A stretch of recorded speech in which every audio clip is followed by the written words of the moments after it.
Have you ever loved someone who just wasn't there for you emotionally? Not because they didn't care, not because they didn't love you, but because they didn't know how to love you in the way you needed. It's a strange kind of ache when someone is physically present but emotionally absent. So, today I want to ask a difficult but important question. Do emotionally unavailable people even realize they're unavailable? Well, emotional unavailability doesn't always scream loud. It whispers in the silences, in the way they change the topic when things get vulnerable, in how they shut down when you're crying, or pretend nothing happened after an argument. You start to question yourself. Am I asking for too much? Maybe they just show love differently, but somewhere deep down, there's a wall. You just can't put your finger on it. That's the hard part. Most emotionally unavailable people don't even realize they're emotionally unavailable because, in their world, emotions were either unsafe, inconvenient, or irrelevant. They were trained, sometimes silently, to survive, not to, feel. So when you show up with open emotions, wanting connection, depth, intimacy, they see it as intensity. They think you're too emotional, too dramatic, too needy. But what you're really doing is trying to connect. What you're craving is presence. I want to be very clear here. See, emotionally unavailable people aren't evil.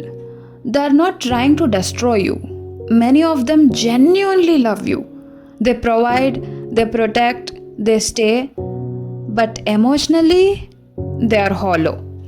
Because no one ever taught them how to be soft. How to say, I don't know what to do right now, but I'm here with you. How to hold space for someone else's mess without running away from their own. Sometimes they confuse emotional depth with weakness, or worse, with danger. Especially in traditional roles where people are taught to control emotions, not express them. Emotional absence becomes a badge of strength at that point of time. It's like, I solve problems, I don't talk about feelings. I provide. Isn't that enough? For them, love is equal to doing, not feeling. They show care through structure, duty, control, but never ask themselves, do I actually know how to hold space for someone's emotions? Or even my own? What's tragic is, emotionally unavailable people often feel deeply, but their emotions are locked up, frozen. They're afraid that if they open that door, they'll drown. So they keep the door shut, avoid conflict, brush off conversations, ghost when things get heavy, and they end up in relationships where everything feels functional but nothing feels felt. Most of them never saw vulnerability being modeled. They might have had parents who never apologized, never spoke about pain, never validated feelings. So now, when you try to talk about emotional needs, they don't know what to do. They are uncomfortable not because they don't care, but because it's an unfamiliar terrain to them. They were taught to value respect, silence, and endurance, not expression, not empathy, or not softness as well. So, being with someone emotionally unavailable is confusing because on paper everything seems okay. They may stay loyal, they may support your goals, but you'll feel unseen, unheard, untouched in places that matter the most. You start censoring your truth.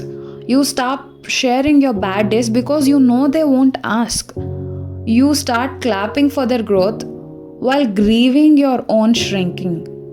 You become quieter, not because you're at peace, but because you're stopped hoping they'll understand. Some emotionally unavailable people are aware of their limitation. They know they keep distance, they know they avoid, but confronting it feels too overwhelming. They fear change, they fear breaking the illusion of control, they fear becoming what they never saw, an emotionally present human being. So they kind of keep doing the same thing, hiding behind silence, avoidance, especially logic, being very logical, hoping you won't ask them to meet you deeper. Well, this is the hardest truth. You can't fix emotional unavailability with more love. You can sit beside them in pain, you can show them your heart, you can beg, explain, wait. But if they aren't willing to see themselves, no amount of emotional offering will change anything. Because emotional availability isn't thought, it has to be chosen. If you recognize someone like this in your life, or maybe if you recognize this in yourself, pause. Please pause and reflect. Ask yourself, am I truly being met in my relationship? Do I feel safe sharing my raw emotions? Do I feel seen? Or do I always have to explain my feelings? Because love without emotional presence isn't love, it's survival. It's partnership on paper, not in heart. Emotionally unavailable people often live like islands, safe, controlled, self sufficient, but also very lonely. They distance themselves from pain, but in doing so, they also distance themselves from joy, intimacy, and true connection. And you deserve more than just someone who stays. You deserve someone who shows up. Not perfectly, not always with answers, but present, honest, willing. Because healing doesn't come from having someone to fix you, it comes from being with someone who feels with you. If this resonated, if it made you reflect on someone, or if it helped you understand yourself even better, share your thoughts in the comments. Let's unmute together. Thank you.